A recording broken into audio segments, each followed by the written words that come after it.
over any potential faux pas. But to her surprise, as her grandfather asked Michael questions, Michael's answers were perfectly appropriate, polite without being fawning. His voice was gentle and calm. He smiled easily, and his occasional light-hearted jokes even had her grandfather chuckling. Listening, Olivia felt a strange shift within her. So he wasn't always so unconventional with everyone. He did have a serious side. Maybe it was just with her that he was different. Michael was enjoying the conversation with Arthur Sullivan. In his previous life, he'd built a large business and met all sorts of people, naturally developing a knack for social graces. While he wouldn't go so far as to say he was two-faced, he knew how to tailor his conversation to his audience. Though he'd never met Arthur Sullivan before, he'd often heard his wife speak of him as the kindest elder in the Sullivan family. He knew a fair bit about Arthur's life and interests, which made for easy conversation. Besides, Arthur was warm and approachable, not at all pretentious. Michael was having a great time chatting, but Arthur was becoming increasingly impressed. He found a young man witty, humorous, and remarkably knowledgeable. He could hold his own on a wide range of topics, and his insights were always sound, not just empty talk. For instance, when Arthur mentioned his love for calligraphy and painting, Michael could discuss everything from Gu Kaiji of the Eastern Jin dynasty to modern masters like Su Beihong and Zhang Daqian, moving seamlessly between Chinese and Western art. Arthur began to wonder if Michael was really just a high school student. Though Michael was dressed smartly today, there was still a youthful air about him. Before they knew it, it was dinner time. "Dad, should we eat now? Olivia's friend must be hungry too." Arthur Sullivan was surprised at how quickly the time had flown. He felt like they'd just gotten started. He pushed himself up with his cane, and Michael immediately rose to assist him. The old man smiled, accepting the help, and patted Michael's hand. "Care for a drink?" "Sir, I'll have to pass on the alcohol," Michael said with a touch of shyness. "I'm not quite of age yet. Gotta keep those values straight. No underage drinking." Michael could hold his liquor. The Thompson family were all drinkers. Every year, they brewed their own wine, storing jars of it in the basement. Some had been aging for nearly 20 years. Thompson kids were practically weaned on bourbon, a taste offered on chopsticks before they could even talk. The problem was, Michael tended to get a bit loose-lipped after a few drinks. While that might be fine elsewhere, it wouldn't do at the Sullivans. Arthur Sullivan, surprised by Michael's indirect refusal, chuckled and nodded. All right, you're right. No need to learn these habits at your age. You and Olivia can have some soda." With Michael's help, the old man and the young girl made their way to the dining table. The other Sullivans exchanged glances. The pair looked more like grandfather and granddaughter than the Sullivans did themselves. After settling Arthur Sullivan at the head of the table, Michael started to find a random seat, but Olivia tugged at his sleeve. "Introduce yourself to everyone," she whispered. Michael nodded and followed her to greet the Sullivan family elders. "This is Uncle Harold and Aunt Susan," she said. "Hello, Uncle Harold, Aunt Susan," Michael greeted politely. "And this is Mr. and Mrs. Sullivan, my parents. You met my mom at the parent-teacher conference." Olivia continued the introductions, Michael trailing behind her, smiling and greeting everyone courteously. Arthur Sullivan had a large family. His first 3 children were sons, followed by 2 daughters. The eldest son, Harold, was a portly, balding, jovial-looking man, perpetually smiling like an affable businessman. The second son, Samuel, Olivia's father, though in his early 40s, was handsome but stern-faced. He wore a crisp white shirt, looking like an executive just home from work. The third son, Victor, was nondescript and spoke slowly, with an unhurried manner. One daughter lived far away and wasn't present, while the other, divorced, lived with the family but sat quietly at the far end of the table, almost invisible. Michael was familiar with the Sullivan family dynamics. He knew who everyone was, even without Olivia's introductions. What surprised him was the stark difference in their attitudes compared to his first visit with Olivia. This time, as Olivia introduced him, the relatives responded warmly, even asking about his studies. Even Samuel nodded politely. He pondered for a moment and quickly arrived at an answer. He was here on different terms. This time, he was Arthur's savior. And there was another, more crucial reason. Michael glanced at Arthur. Perhaps the biggest reason was the old man himself. As long as he was alive, he kept the family's more unsavory elements in check. After the greetings, Olivia led Michael to the end of the table, seating him beside her. He noticed the other Sullivan children were at a separate table. At this table, besides Olivia, there was only a cousin of hers and one empty seat. Olivia, looking anxious, whispered, "Grandpa doesn't like talking during dinner. If he doesn't ask you anything, don't speak, okay? So many rules. Please. Olivia's near-pleading tone made Michael smile and agree. As they whispered, Victor chuckled and teased Samuel. If I didn't know better, I'd say Olivia brought her boyfriend home to meet the family. Samuel's eyes flashed with displeasure, but his voice remained calm. Olivia's still young, Victor. Don't joke like that. Not that young. I'll marry my wife at her age. What's most important for a girl? Finding a good husband. You know Lily Johnson from my company? Got a doctorate, but what good is it? 30-something and still single. Her parents are frantic, even asked me to help find her someone. Women aren't cut out for the corporate world anyway. Victor, why do you concern yourself with other people's affairs?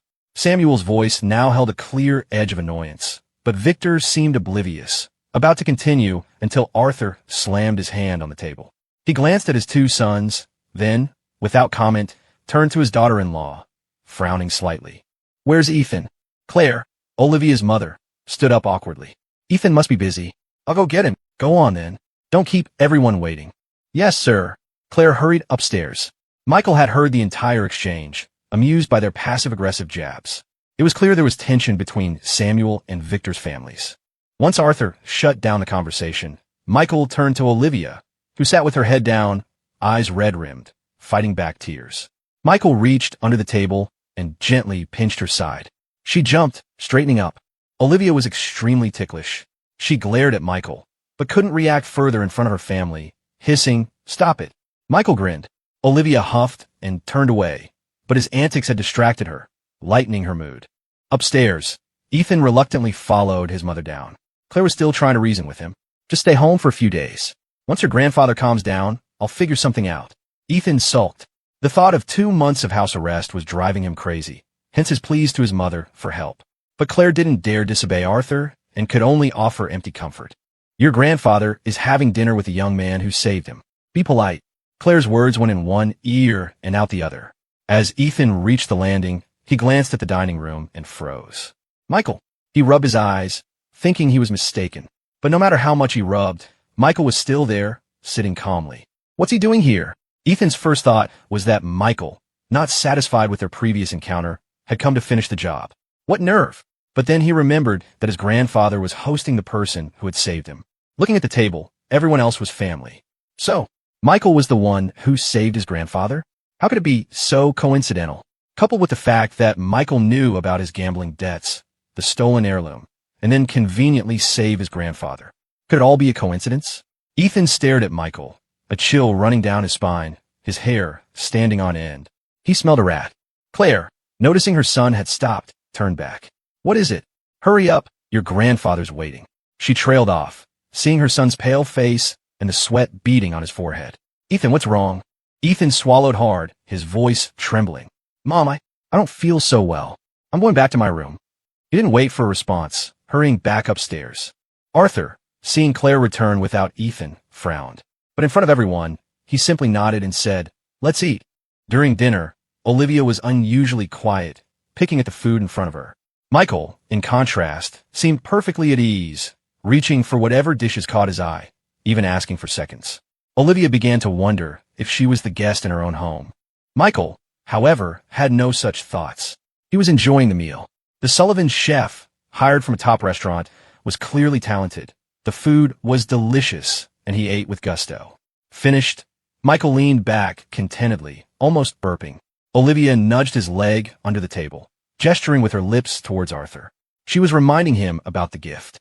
Michael nodded, picked up the small wooden box from the floor, and approached Arthur with a smile. "Mr. Sullivan, a small token of congratulations on your recovery, and for my first visit. There's no need for gifts, you're still a student."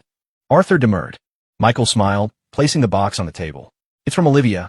Arthur glanced at his granddaughter in surprise, while Olivia stared at Michael, shocked. She hadn't expected him to tell the truth. Arthur, shrewd and perceptive, understood the situation perfectly. It seemed his granddaughter was even more smitten with this Michael than he'd thought, going to such lengths to make a good impression on his behalf. He'd been unsure about their relationship, but now he was almost certain. He opened the box to reveal a set of exquisite teacups. Though they were store-bought, they were from his granddaughter, and Arthur was pleased. He nodded slightly. Michael, still standing before him, fumbled in his coat and produced a rolled-up scroll. "And this is from me." Arthur, surprised, had assumed the gift-giving was over. He took the scroll, figuring it couldn't be anything too expensive. The texture told him it was Xian paper, something he was very familiar with due to his love of calligraphy and painting. He unrolled it and froze. The painting depicted lush green pines, partially obscuring distant clouds, with a majestic tiger standing amidst the layered mountains. Its mouth was open in a roar, fangs bared, exuding the aura of the king of the jungle. Excellent, excellent, Arthur exclaimed, his eyes alight with pleasure. His experience with art allowed him to judge a painting's quality, and this one, capturing both the beauty of the mountains and the tiger spirit, was clearly the work of a skilled artist. It was the perfect gift. The only flaw was a crease in the middle, likely from being folded carelessly. He'd seen Michael fold it haphazardly just moments ago. Arthur mentally chided the young man. He'd seemed to understand art during their conversation, yet didn't even know how to handle a painting properly. He was about to check the artist's seal when he paused. There's no seal. A seal acted as the artist's signature, and old paintings often accumulated seals from previous owners, increasing their value. As Arthur pondered this, Michael said sheepishly, I just doodled it, and I don't have a seal. Maybe I'll carve one and stamp it on later. He painted it. Arthur gasped, staring back and forth between Michael and the painting. Upon closer inspection, the paper was new, the ink still slightly wet, with a faint scent of ink. It truly was a fresh painting. Arthur couldn't help but ask, You really painted this? Michael nodded. Oh, Arthur murmured, seemingly deep in thought. The other Sullivans exchanged puzzled glances, unsure of his reaction. From their angle, they could only see the back of the scroll. Olivia was stunned. She hadn't expected Michael to bring his own gift, and her grandfather seemed to love it. Was it expensive? She worried that Michael might have splurged and debated offering to reimburse him later, but didn't want to hurt his pride. Suddenly, as if struck by an idea, Arthur grabbed Michael's hand. Come with me. He pulled him towards the stairs. Mr. Sullivan led Michael Thompson to the study on the second floor. This study was normally only used by Arthur Sullivan himself. Without his permission, no one from the Sullivan family could enter. Inside the study, the walls were covered with calligraphy and paintings. Each piece was carefully framed. Mr. Sullivan had bought them as antique artworks, and each one was very valuable. As soon as Michael Thompson entered, he was dazzled. For a moment, he thought he had walked into a museum. Mr. Sullivan personally prepared paper and brushes for him and beckoned him over. Young Michael Thompson, come and take a look. Michael Thompson walked over and saw that there was a painting felt on the desk. A piece of drawing paper, half finished, was laid out neatly on top, held down by paperweights. Looking at the painting, it was an imitation of an ancient figure painting, a beauty painting. Judging by the style of clothing, it seemed to be imitating the Tang dynasty. However, everything else in the painting was done except for the face of the figure, which was indeed untouched by brushstrokes. Mr. Sullivan smiled wryly and said, I've been working on this painting for almost 2 months now, but I just can't seem to get the face right. How should her subtle smile, her expressions of happiness, anger, sorrow, and joy be depicted? No matter how I paint it, it just doesn't feel right. Why don't you give it a try? Michael Thompson understood. The old man was testing him. He probably didn't believe that the painting he had just given him was his own work. Directly saying so would be impolite, so he wanted to use this test as a pretext to get Michael Thompson to admit the truth himself. He wasn't intimidated. After a brief thought, he picked up a brush and started painting. While painting, he said, Sir, have you studied painting professionally? Michael Thompson was subtly flattering him, but in reality, Mr. Sullivan's painting was at best just passable for an amateur. But Mr. Sullivan loved to hear these kinds of compliments.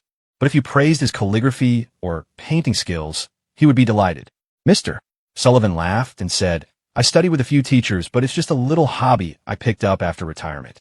TSK, what a waste of talent. Haha, it's nothing worth mentioning. While they were talking and laughing, Michael Thompson had already finished painting. He put down the brush, stepped aside, and said, Okay, sir, please take a look and see if you're satisfied. Mr. Sullivan, who had been smiling, instantly stopped laughing. It's done already? In just a few words. He quickly stepped forward to take a look. He saw that in the figure painting on the desk, the previously blank face had been filled in. Almond-shaped eyes, red lips, eyes that seemed to hold endless shyness, and slightly upturned corners of the mouth that seemed to hide boundless joy. Although nothing more had been added to the painting, Mr. Sullivan felt as if the woman in the painting was secretly glancing behind her, as if there was someone she was interested in behind her. This made him involuntarily look behind the painting as well, only to see a blank space on the paper. With just this one expression, the girl's shyness and joy, reserve and yearning for love were vividly expressed. In comparison, everything else in the painting seemed to pale in comparison. Mr. Sullivan looked at it for a long time, then put down the painting. Young Michael Thompson, how old are you this year? 17. How many years have you been learning to paint? Oh, I can't remember. Michael Thompson wasn't lying about this. If you really counted, he had been learning traditional Chinese painting since he was a child. Mr. Sullivan asked again, have you studied with a master? Not formally, just learned from my aunts and uncles in the family for a while. Michael Thompson answered truthfully. I heard from Olivia Sullivan that you're planning to apply to the Rhode Island School of Design. Is that right? Yes, that's the plan. Mr. Sullivan stroked his chin as if pondering something. Michael Thompson didn't want to interrupt and just waited aside. After a while, Mr. Sullivan said, all right, how about you come to our house for dinner again in a couple of days? I'll tell Olivia Sullivan the specific day, and she can bring you. What? You don't want to come? Michael Thompson immediately denied it. Of course not. I love chatting with elders. Mr. Sullivan smiled wryly and shook his head. He could see through it. This kid was good with words. He was clearly a little unwilling, but he didn't show it at all on his face. Now, seeing that it was just him and Michael Thompson in the study, he asked, speaking of which, you and Olivia Sullivan, are you two very close? Classmates, just pure classmate friendship. Michael Thompson immediately denied. In his previous life, he hadn't had contact with Mr. Sullivan. Although Olivia Sullivan said her grandfather was the best to her, how would he know what the old man was thinking? What if he objected? People in the Sullivan family were like that. Moreover, he and Olivia Sullivan were just classmates right now. Mr. Sullivan was taken aback. I haven't even finished asking yet. Why are you in such a hurry to deny it? Could it be that my granddaughter has a crush on you, but this kid isn't interested? What's wrong with Arthur Sullivan's granddaughter? Mr. Sullivan, who had always doted on his granddaughter, suddenly felt displeased. Just then, the study door opened, and Olivia Sullivan carefully peeked her head in, holding a tea tray, before walking in. Grandpa, I brought some tea. Although she didn't know why Grandpa had called Michael Thompson away alone, she was still worried and couldn't help but use the excuse of bringing tea to come and check. Arthur Sullivan, of course, understood his little granddaughter's thoughts. Seeing her come in, he chuckled and said, Young Michael Thompson, you young people go have fun? Keeping you here to talk with an old man like me is boring anyway. Before Michael Thompson could say anything, Olivia Sullivan was overjoyed. She grabbed Michael Thompson and said, That's right, Grandpa just got out of the hospital. The doctor told him to rest more. Well then, Grandpa, I'll take Michael Thompson with me first. Go on. Olivia Sullivan had originally intended to take Michael Thompson away, but as soon as they came out of the study and went downstairs, her mother called her over. She had no choice but to let Michael Thompson watch TV in the living room for a while. There were also a few younger members of the Sullivan family in the living room, making a lot of noise. Michael Thompson couldn't sit still either, so he simply went out to the yard. Hey buddy, I've come to see you. Michael Thompson was holding a bowl of beef jerky. It was leftovers from dinner. When he came out, he saw the nanny about to throw it into the trash can at the door, so he took it to feed the dog. The large wolfhound, named Buddy, was tied to a tree trunk in the yard. It had been lying down sleeping, but as soon as it saw Michael Thompson approaching, it immediately got up. As it moved, the chain rattled. Woof, woof. The large wolfhound lunged and barked at Michael Thompson, but unfortunately, it was restrained by the chain and couldn't reach him a bite. Michael Thompson kept a safe distance and sat down on the brick-paved ground without minding the dirt. Oh ho ho, I just love watching you try to bite me, but can't. He casually tossed a piece of beef jerky over. Seeing there was meat to eat, the dog stopped barking, ran over, and used its paws to hold down the jerky, lying down and gnaw on it. Michael Thompson chuckled and scolded. Buddy, I'm returning good for evil. You're so fierce to me, and I'm still feeding you bones. You better appreciate it next time. Just as he was amusing himself by teasing the dog, he heard a bell-like laughter from nearby. Hee, are you always this funny when you talk? Michael Thompson turned his head, and the hand holding the beef jerky trembled in surprise. Michael Thompson almost thought he'd seen a ghost. Standing behind him was a tall, slender girl. Despite the winter chill, she wore a denim miniskirt and black tights, showcasing her long legs. A pink fleece pullover covered her upper body. She looked younger than Michael, maybe even a bit younger than himself, but sported vibrant purple hair styled in loose waves. Her face was caked in thick, white makeup, giving her a ghostly pallor. Bright red lipstick coated her lips, and exaggerated smoky eye makeup darkened her eyes, which were further enhanced by color contacts. Even among the most unconventional, this girl would have been a VIP member. Violet Sullivan. Michael stared at her for a moment, silent. The girl covered her low-cut neckline, giggling and spitting. Pervert, what are you looking at? Michael thought, could you at least look in a mirror before saying that? He felt his aesthetic sensibilities deeply offended. The girl sat beside Michael, pulled a slim pack of cigarettes from her pocket, took one, and offered the pack to Michael. Here. Michael glanced at the pack, noting the blueberry label. Not interested in candy, he declined. Unfazed, the girl returned the cigarettes to her pocket and lit her own with a lighter. As she did, Michael noticed a butterfly tattoo on the back of her right hand. She took a long drag, exhaled, and turned to Michael. Hey, you the boyfriend my cousin brought home, right? I need to correct you on 2 points, Michael said seriously, holding up 2 fingers. First, I wasn't brought home to meet the parents. I'm here because I saved your grandpa, and he invited me for dinner. Second, my name isn't Hay. It's Michael Thompson. The girl mumbled, Michael Thompson. Such a girly name. Then, seemingly unconcerned, she added, whatever.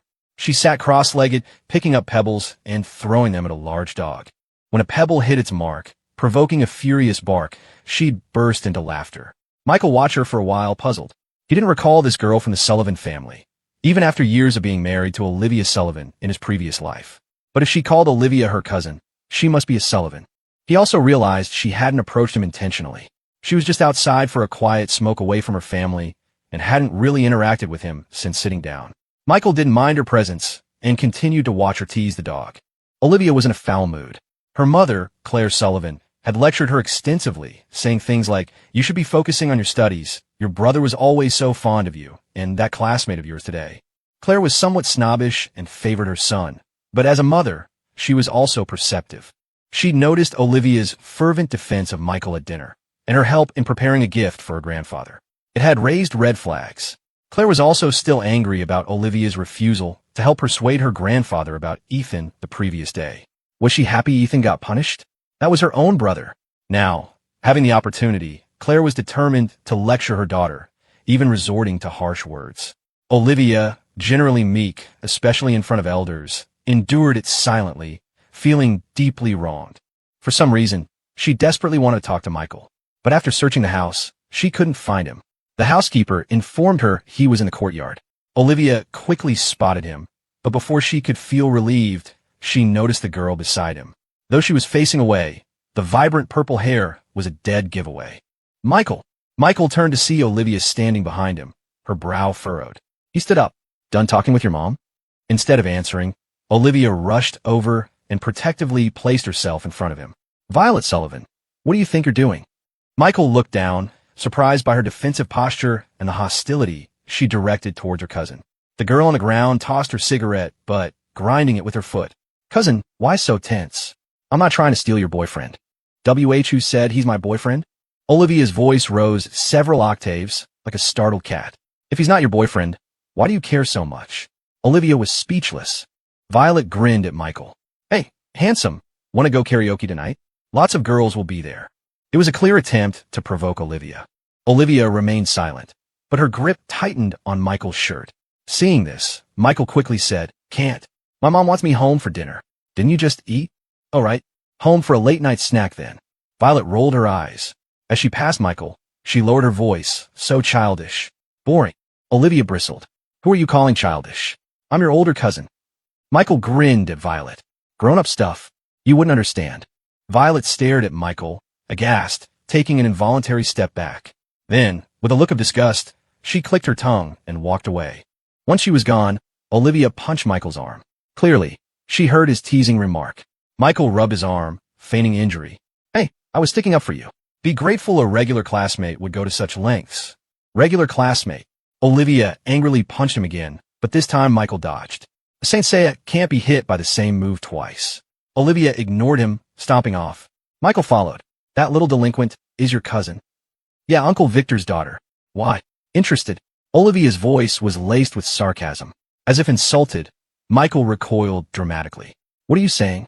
My taste has standards, thank you. That girl could crawl out of a well and play Sadako without even trying. It wasn't exaggeration. Violet's appearance was genuinely unsettling. Olivia, initially annoyed, started to laugh. It's not that bad.